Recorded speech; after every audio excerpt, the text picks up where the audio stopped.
One topic that I've brought up many times in previous videos is that of release timing.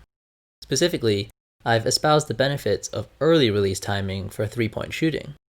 In this video, I want to get into what release timing really means and why it's important for a modern shooting technique. Release timing is simply the relation between two of the core motions of a jump shot. The first motion is the extension of the legs. This involves the straightening of the legs, much in the same way that you would do if you were jumping off the ground. This motion begins from the position where your legs are at their most coiled and ends the moment when you lose contact with the ground, because that's the moment where your leg extension is no longer increasing your momentum. After all, gravity has started to pull you back down. The second motion is the extension of the shooting arm.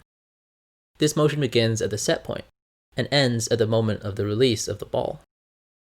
After all, once you've lost contact with the ball, you can't continue to add momentum to it.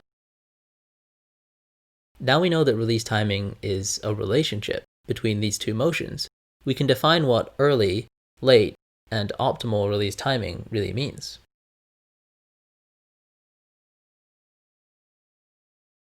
Early release timing simply means that the second motion overlaps with the first motion.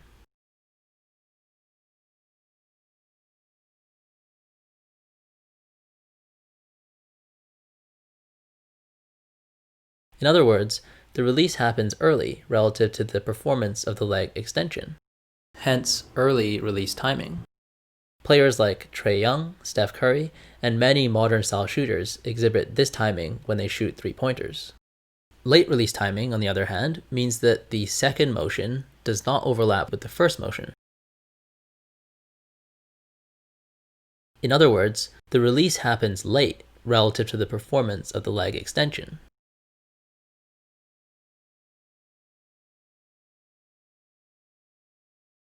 This is the release timing we associate with high-jumping shooters who release the ball at the apex of their shot. This is more common during mid-range shots for all players, but some players do still exhibit this timing in longer-range shots. For example, a historical great, Ray Allen, is the most prominent example of a three-point shooter who used late release timing. Of course, there's no exact model for what counts as either late or early release timing. Instead, they exist in opposition to each other, at the ends of a spectrum of relative release timing. So, what is optimal release timing? Where does it lie on this spectrum of overall release timing? I propose that the further you are from the hoop and the less physically strong you are, the earlier your release timing needs to be. This is because the relationship that is defined by release timing between the leg extension and the arm extension governs the ability of the shooter to create power in their shot. The earlier your release timing, the more these two motions overlap, and the higher the utilization of your power potential will be. The later your release timing, the less these two motions overlap, and the lower the utilization of your power potential will be. This relationship is why there are no 11-year-olds shooting late release timing jump shots. They just aren't physically strong enough to sacrifice the power transfer from their legs to their shot.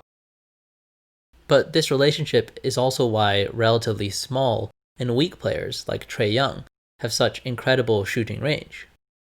They simply have incredible efficiency in the transfer of power from their legs to their arms, and this is described by early release timing.